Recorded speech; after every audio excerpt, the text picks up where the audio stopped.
Aditya, let me come to you for PFC. Now, yesterday PFC and REC, good, bullish brokerage note that had come out that had given an upgrade to these two counters. But on the charts, what do you see for PFC? Ankita, we've witnessed the stock go into a consolidation phase from last several months. In fact, from the start of this year, these stocks have done nothing for themselves, very narrow consolidation phase. And once this consolidation phase is over now, it looks like a good volume action is happening on the buy side. And it's broken out from that sideways consolidation phase as well, trading above the 200 DMA. So things look good and upbeat for these companies, PFC and REC. And within the pack, I prefer a PFC at current levels because it has already broken up from that consolidation pattern. On the upside, I think stock can test levels of 480 to 500 easily in the near term. And RSI and MACD both are pointing towards bullishness, as both have entered into the bull territory. And for past two trading sessions, we're witnessing good volume action as well in the PFC on the breakout. So all in all, looks very good. Buy for a target of 480, 500 on the upside, place a stop loss somewhere around 420 on the downside. Okay, so that's PFC for you and the technical chart check that we got for you. But Kanishka, all of these telecom counters in focus today, Bharti Airtel, Vodafone Idea. Tell us, what's the news piece?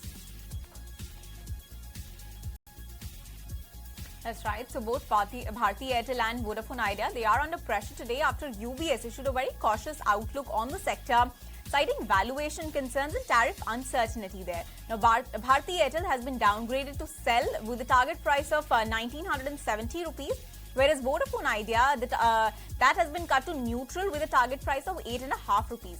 Now, UBS knows that while 10 to 12% of tariff hike is modeled for late FY26, there is the risk of delay, especially as Indian mobile tariffs are now in line or higher than other emerging markets at the lower end. Now, with limited room for price hikes and also high valuations, the near-term outlook remains cautious for the telecom space. That's the word coming from UBS, and hence both Bharti Airtel and Vodafone Idea continue to trade with cuts.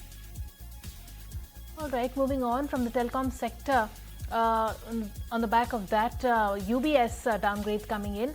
Coming to you, Aditya, you've picked out RBL Bank for us. Tell us, what do you see on the charts for RBL Bank? That counter is actually up more than 2% today. In fact, it is given some really good returns in the last 6 months of almost 75%. Do you see more up move coming in? Oh, absolutely, Ankita. And spot on. The stock has given approximately 65% year to date so far and looks very strong within that small bank space that we are closely watching.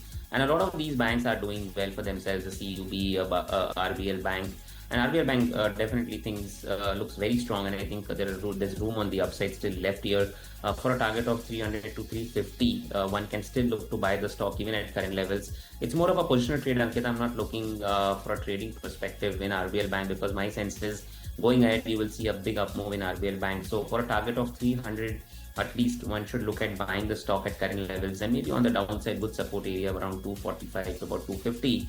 And look at the way all these indicators are pointing towards the bullishness. All suggest that stock is poised higher in the coming trading sessions. Alright, so that's RBL Bank for you on the charts. But Rabinder, Kanishka, Aditya, thank you so much for taking your time out and joining us here on ET Now and discussing all the stocks that are buzzing in trade today. But that's all the time we have on this edition of Market Fatafat. Closing trades will take you through the last hour of trade. Stay tuned.